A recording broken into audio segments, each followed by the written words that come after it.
Hello, good afternoon everyone. I am Mahima Maheshwari. We all know that हमारी classes चल रही है। आज हमारी सेकंड क्लास है। इसमें हम हमारी इंग्लिश टेक्स्ट बुक के second chapter Nelson Mandela Long Walk to Freedom पढ़ेंगे।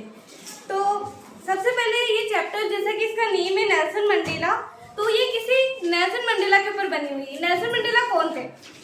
तो नेल्सन मंडेला साउथ अफ्रीका के ब्लैक प्रेसिडेंट थे, फर्स्ट ब्लैक प्रेसिडेंट। अब इसमें बोला गया कि साउथ अफ्रीका के वो फर्स्ट ब्लैक प्रेसिडेंट थे, तो इससे क्या मतलब है?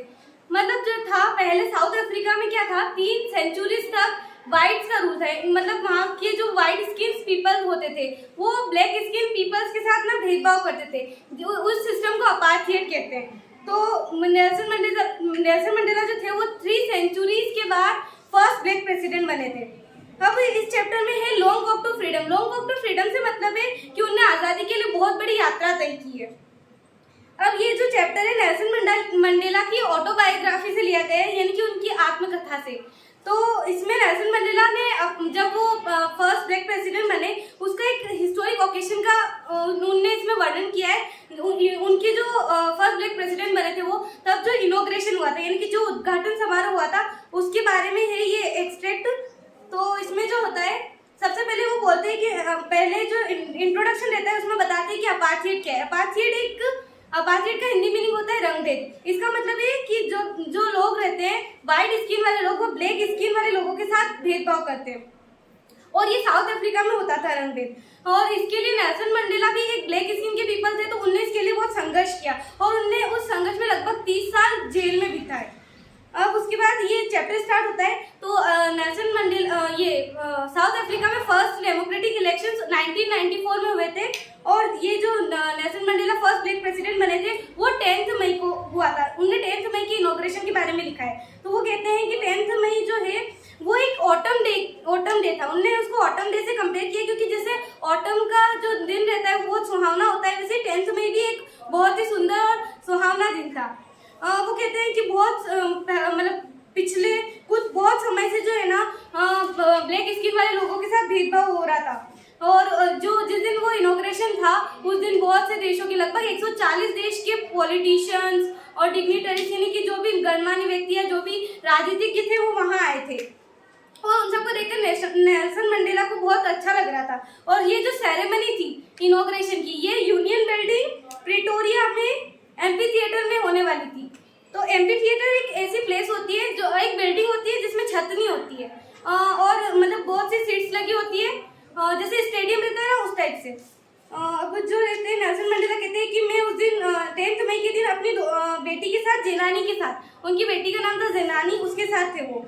अब स्टार्ट होता है प्रोग्राम। सबसे पहले तो मिस्टर डी क्लर्क को सेकंड डिप्यूटी प्रेसिडेंट, यानी कि दूसरे उप प्रधानमंत्री बनाया जाता है। उसके बाद थाबो मबेकी को फर्स्ट डिप्यूटी प्रेसिडेंट बनाया जाता है, और उसके बाद जो था नेल्सन मंडेला का टर्न होता है। नेल्सन मंडेला अब जो रहते हैं वो अपनी स्पीच बोलते हैं। वो कहते हैं कि मैं जो भी अतिथिगण वहाँ पर पधारे उन सबको धन्यवाद कहना चाहता हूँ कि आप सभी यहाँ आए, और हमारी जो कंट्री है वो मतलब बहुत समय से आउटलॉज को फॉलो करी थी। आउटलॉज मतलब होते हैं कि जो चीज़ें वहाँ पर जो भेदभाव होता था उन सबको वो फॉलो करी थी, मतलब सबके साथ सेम व्यवहार नहीं किया जाता था। वो कहते हैं कि ना आखिरकार हमने हमारी सच पर या अच्छाई पर जीत हुई है। आज के दिन लोकतांत्रिक चुनाव है, तो आज मतलब सच्चाई पर, न्याय पर और मानवता पर जीत हुई है। वो कहते हैं कि आज के बाद मेरी कंट्री कभी भी भेदभाव, गरीबी, मतलब बाकी सब हानि, कष्ट, इन सब से नहीं गुजरेगी। आज के बाद मेरा देश बहुत ही समृद्ध और वो खुश होगा। वो कहते हैं कि भगवान जो है अफ्रीका को ब्लेस करे। और कुछ मिनट्स बाद जो रहता है, कुछ टाइम बाद वो सभी अपनी आंखें ऊपर देखते हैं, क्योंकि ऊपर जो रहता है साउथ अफ्रीका के जो जेट्स रहते हैं, यानी कि जो एरोप्लेन्स, हेलीकॉप्टर्स, ट्रूप कैरियर्स, ये सब जो रहते हैं, उन सब ने बहुत ही सुंदर कलरफुल एरे तैयार किया था। एरे मतलब होता है स्पेक्टिकुलर एरे। इसका मतलब होता है बहुत ही सुंदर दृश्य, आकर्षित करने वाला, मतलब बहुत ही सुंदर नज़ारा हो रहा था। हम भी देखते हैं, जैसे 15 अगस्त के दिन हम देखते हैं न्यूज़ में कि हमारी जो आर्मी रहती है वो ऊपर से जेट्स से कलर्स निकलते हैं, और वो कितना सुंदर नज़ारा होता है। वैसा ही हो रहा था वहाँ पर भी। और वहाँ पर जो भी लोग आए थे उनकी जो वो पूरे रिबन्स और इन सब से ढके हुए थे, मतलब वो बहुत ज़्यादा गणमान्य व्यक्ति वहाँ पर पधारे थे। और नेल्सन मंडेला कह रहे हैं कि हाँ, मुझे आज देखकर लग रहा है कि मतलब कुछ टाइम पहले तो ये लोग मेरे को अरेस्ट करते थे और आज मेरे को सैल्यूट कर रहे हैं, क्योंकि हाईएस्ट जनरल जो था ये इनकी डिफेंस फोर्स का, साउथ अफ्रीका डिफेंस फोर्स का, उन्हें मंडेला को सैल्यूट करा। तो मंडेला कह रहे हैं कि हाँ, मेरे को भी अब लग रहा है, अब मैं इस बात से मुझे अब ये बात का एहसास हुआ है कि कुछ टाइम पहले तो ये मुझे अरेस्ट कर रहे थे और अब मेरे को सैल्यूट कर रहे हैं। हाँ, और जो रहते हैं इम्पाला जेट्स, उनने ना ब्लैक, रेड, ग्रीन, ब्लू और गोल्डन कलर के जो साउथ अफ्रीका के फ्लैग के कलर से उन सब का दृश्य दिखाया। उसके बाद जो है वहाँ पर इक्वालिटी दिखाने के लिए 2 राष्ट्रगान गाए गए, एक तो ब्लैक्स के द्वारा गाया गया और एक व्हाइट्स के द्वारा गाया गया। ब्लैक्स ने गाया डाई स्टेम और व्हाइट्स ने गाया नकोसी सिकेलन आई अफ्रीका। पहले नेल्सन मंडेला कह रहे थे कि लोग अभी भी ये जो नेशनल एंथम्स है इनको दिल से नहीं जाना है, उनने बस वो ऐसे ही बात कर रहे हैं, लेकिन वो जल्दी उन शब्दों को दिल से समझ जाएंगे।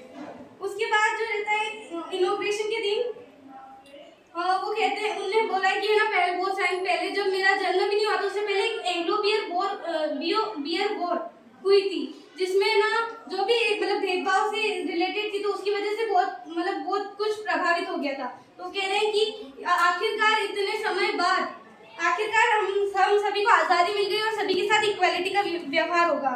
उन्होंने सभी इंटरनेशनल लीडर्स को थैंक यू कहा और उसके बाद जो है उनने अपने देश के लोगों को सबसे ज़्यादा वेल्थ बताया। उन्होंने कहा कि मेरा देश जो है हीरो, रत्नों आदि से नहीं भरा हुआ है, लेकिन मेरे देश के जो भी धन है, जो भी संपदा है, वो मेरे देश के लोग हैं और वही सबसे बड़ा धन है मेरे देश का। और फिर वो कहते हैं कि उनके अकॉर्डिंग मतलब उनके अनुसार जो रहता है ये ब्रेव इंसान यानी बहादुर इंसान वो नहीं होता है जिसके पास डर की कमी होती है, बल्कि वो होता है जो डर को जीतना जानता है। मतलब उन्होंने कहा है कि courage was not the absence of fear but a victory over it, कि कोई साहस डर की कमी नहीं है बल्कि उस पर एक जीत है। उसके बाद नेल्सन मंडेला ने अपने नागरिकों को 2 ऑब्लिगेशंस बताए, यानी कि उनके 2 कर्तव्य बताए। वो कहते हैं कि मेरे पास भी 2 कर्तव्य है, एक कर्तव्य अपनी फैमिली, अपने पेरेंट्स, अपनी वाइफ और अपने चिल्ड्रंस के लिए, यानी कि अपनी फैमिली के लिए, और दूसरा जो कर्तव्य है वो अपनी पीपल्स, अपनी कम्युनिटी और अपनी कंट्री के लिए, यानी कि अपने देश के लिए, अपने लोगों के लिए और अपनी जो संस्थाएं उन सब के लिए दूसरा एक कर्तव्य है हमारे लिए। वो कहते हैं कि जो भी इंसान किसी दूसरे इंसान की आज़ादी को छीनता है वो एक प्रिजनर ऑफ हेटर्ड है, यानी कि नफरत का कैदी है। और वो कहते हैं कि अगर इंसान नफरत करना सीख सकते हैं तो वो प्यार से भी उन्हें समझाया जा सकता है। और वो कहते हैं कि प्यार जो है ज़्यादा प्राकृतिक रूप से इंसान में होता है नफरत की कंपैरिजन में। और उसके बाद वो कहते हैं कि man's goodness is the flame which never been extinguished, मतलब हम इंसानों की जो गुडनेस है यानी कि अच्छाइयाँ हैं वो एक ऐसी लो है जो कभी भी बुझ नहीं सकती है। और फिर उन्होंने उनकी स्टोरी भी बताई कि है ना, पहले उन्हें लगता था कि वो हर हालत में स्वतंत्र हैं, पर जैसे जैसे वो बड़े हुए, जैसे जैसे उन्हें अपनी लिवलीहुड कमाना पड़ा, मतलब जैसे जैसे उन पर जिम्मेदारियाँ बढ़ी, उन्हें समझ में आता गया कि नहीं, वो फ्रीडम नहीं है, वो सब एक दिखावा है। और धीरे धीरे करके उन्हें समझ में आया कि हाँ, अब मुझे आज़ादी के लिए लड़ना चाहिए। उनके पहले वो कहते हैं कि पहले मैं सेल्फिश था, मतलब केवल मुझे खुद की आज़ादी चाहिए थी, लेकिन धीरे धीरे मुझे समझ में आने लगा कि केवल मेरे साथ भेदभाव नहीं हो रहा है, बल्कि जितने भी मेरे जैसे लोग हैं यानी कि ब्लैक स्किन के लोग हैं उन सबके साथ भेदभाव हो रहा है। और उन्होंने सोचा कि मैं इस भेदभाव को दूर करने के लिए संघर्ष करूंगा। और उन्होंने उन सभी पेट्रियोट्स यानी उन सभी राष्ट्रभक्तों को भी धन्यवाद कहा जिनकी वजह से आज उस साउथ अफ्रीका को आज़ादी मिली। जैसे हमारे यहाँ पे भी देश की आज़ादी के लिए महात्मा गांधी, जवाहरलाल नेहरू, इन सब ने बहुत संघर्ष किया, वैसे ही वहाँ पर वॉल्टर सिसोलू, ओलिवर थेम्बो ऐसे पेट्रियोट्स थे जिनने बहुत संघर्ष किया था। तो नेल्सन मंडेला ने उन्हें थैंक यू कहा और यहीं पे ये चैप्टर एंड होता है। Thank you. अब आप सभी को अगर चैप्टर समझ में आई होप आप सभी को चैप्टर समझ में आया होगा। अगर कोई डाउट है, कोई क्वेश्चन है तो आप पूछ सकते हैं मुझसे। कोई question?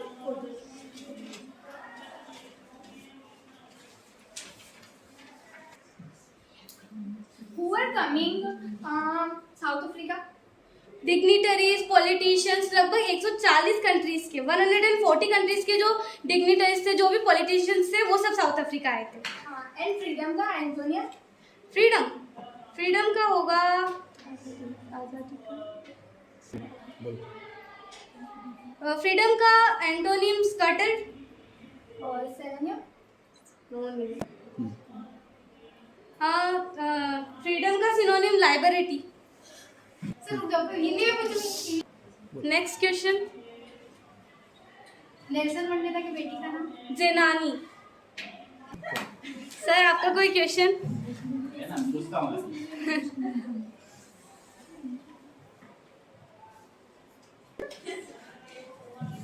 What is non-racial government? Non racial government मतलब रेशियल गवर्नमेंट वो होती है जो लोगों के साथ भेदभाव करती है, मतलब जो नस्ल के आधार पर सरकार चलाती है। नॉन रेशियल गवर्नमेंट मतलब कि डेमोक्रेटिक गवर्नमेंट जो लोगों को नस्ल के आधार पर भेदभाव नहीं करती है, सभी को एक समान रूप से जो सरकार चलाती है।